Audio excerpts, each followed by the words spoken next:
So let me give you some examples of the wound-weakness dynamic I'm talking about that you might relate to in your relationship. One might be control versus indecision. So maybe a spouse's wound is in childhood, they lack stability.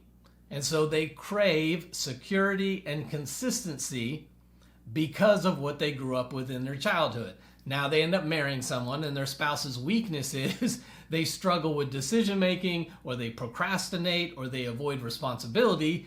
And the dynamic that creates is that the indecision feels like instability, which is going to trigger anxiety and controlling behaviors in that other spouse. Another possible example would be criticism versus sensitivity to failure. So maybe your spouse's wound is you grew up feeling never good enough in the family of origin they grew up in, and then they marry somebody whose weakness is that they tend to correct, they nitpick, they point out flaws, and they're not trying to do anything malicious, but it just happens, and the dynamic that's created is the critical tone just reinforces the wound, I'm not enough, which then leads to defensiveness, and we escalate.